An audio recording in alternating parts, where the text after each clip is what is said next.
What has sales meant to you personally and professionally? Personally, it has meant being able to.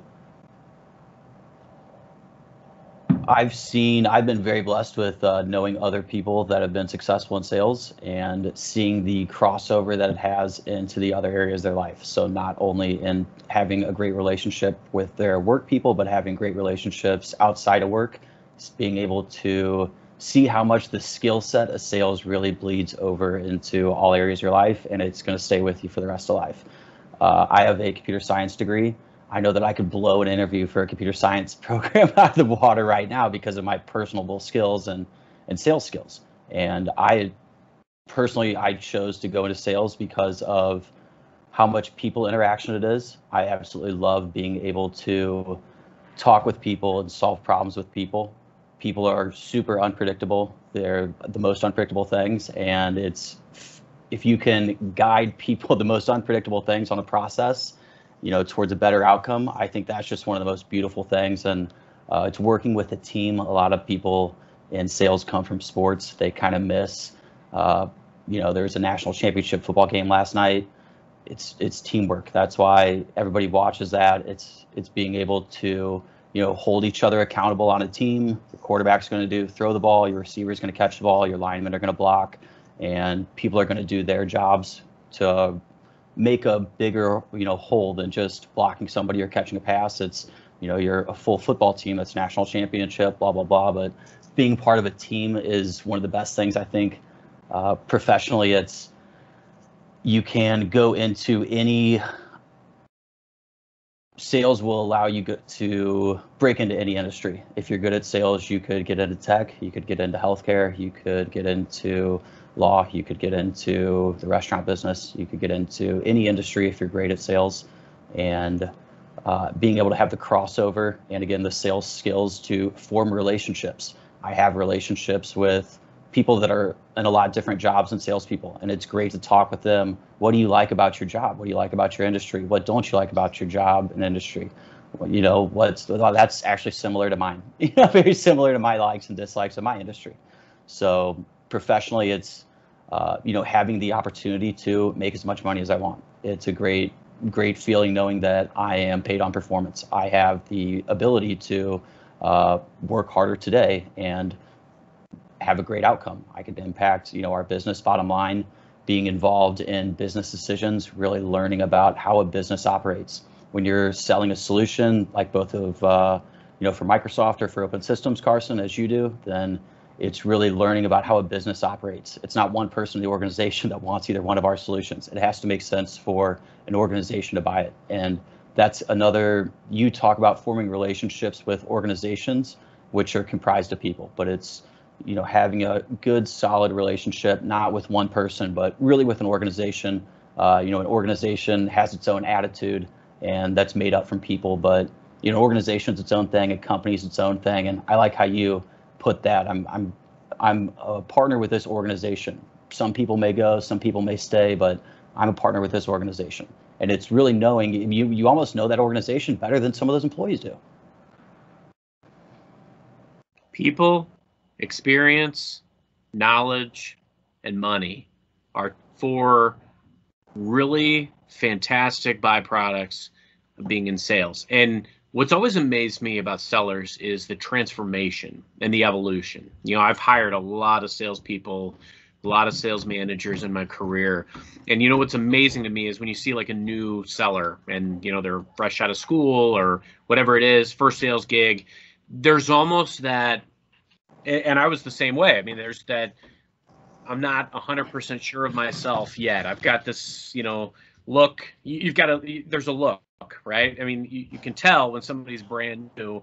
But then once they get that taste and once they realize that they've got a gift for gab, they can close business, they've got some wins under their belt, it's like a light switch goes on.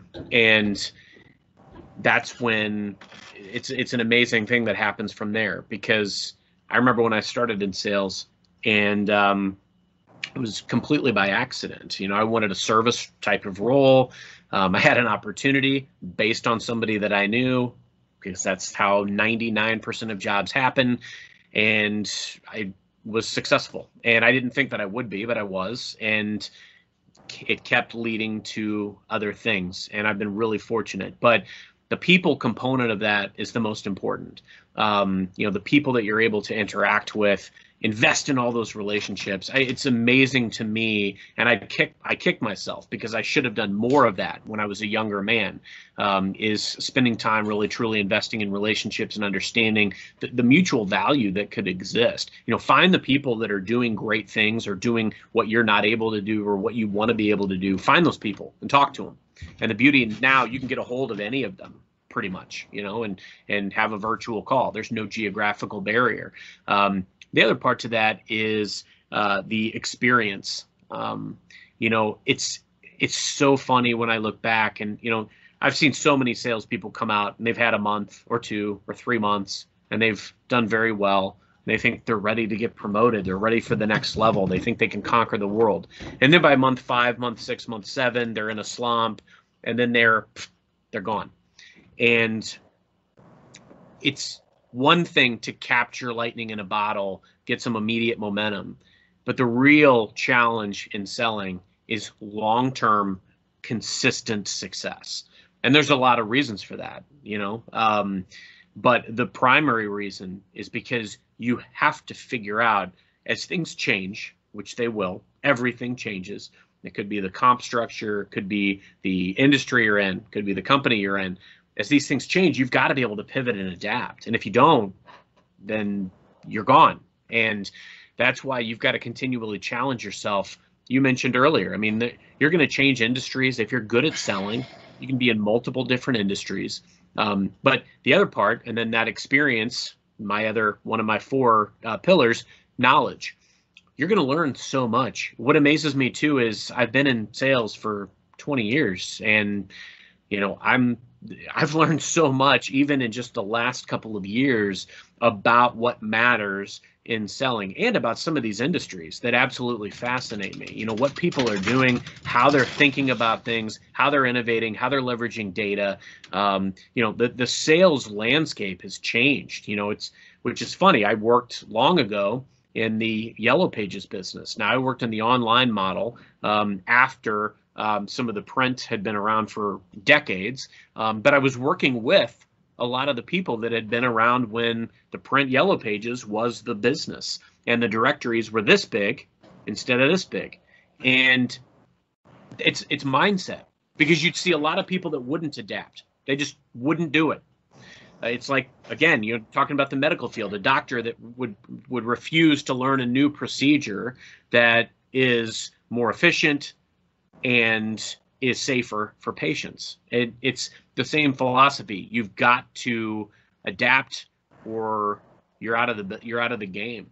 And well, when you started selling, was there LinkedIn? Was there social? There probably wasn't even social when you started selling. I'm not, no dig at you, pun intended, but there probably, it's fair. That's you have to adapt. And I'm sure within the next 15 years or 10 years, there's going to be another new technology that's some type of disrupting thing that people and, every salesperson's going to have to, figure out social media or whatever the next social media thing is in the next 5 or 10 years. Yeah, no, I couldn't agree more. And for some people, that's amazing. And for others, they get terrified of the change. And you've got to be agile and moldable and humble in order to really be successful. Because if you come in thinking you know everything and you're going to stick to your old ways, then things are going to change, and they're going to change without you. And so, like you said, when these things change, you've got to understand these new processes, and you've got to understand how you bring that into your arsenal. And, be a sponge, be willing to learn, be agile, but just keep customers and people at the heart of what you're doing, be genuine, and you'll be successful. And